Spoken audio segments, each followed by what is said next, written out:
اور اب کچھ خبریں شوبز کی رنگا رنگ دنیا سے۔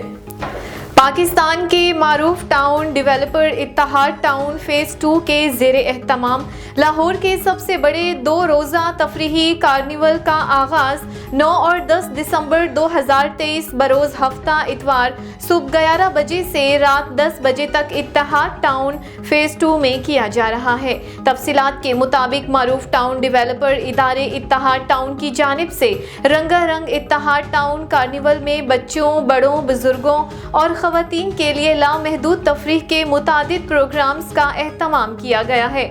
کارنیول میں ملک کے معروف گلوکار عاصم اظہر، فلک شبیر، ینگسٹرز عبدالحنان اور دیگر اپنے فن کا مظاہرہ کر کے حاضرین کو محظوظ کریں گے۔ 9 دسمبر کی صبح کار شو منعقد ہوگا جس میں سپورٹس کاریں، وینٹیج کاریں اور موٹر بائکس ہوں گی۔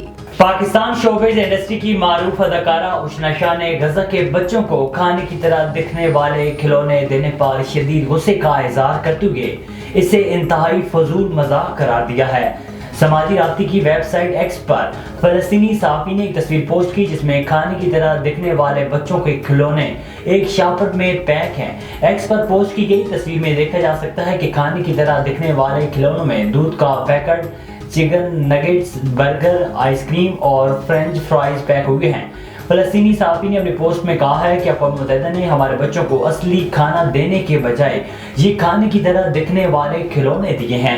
صحافی کی پوسٹ پر رد عمل دیتے ہوئے پاکستانی اداکارہ اشنا شاہ نے اقوام متحدہ کی اس حرکت پر شدید برہمی کا اظہار کیا ہے۔ پاکستانی اداکار شان کو محکمہ ایکسائز کی روڈ چیکنگ کے دوران روکا گیا، تاہم ان کا ٹیکس ادا ہونے کی صورت میں جانے کی اجازت دے دی گئی۔ تفصیلات کے مطابق لاہور کے علاقے لیبرٹی میں اداکار شان کی گاڑی کو محکمہ ایکسائز کے افسران نے ناکے پر روکا اور گاڑی کی چیکنگ کی۔ اس دوران ایکسائز کے ریکارڈ پر شان کی گاڑی کا ٹیکس ادا شدہ ظاہر ہوا۔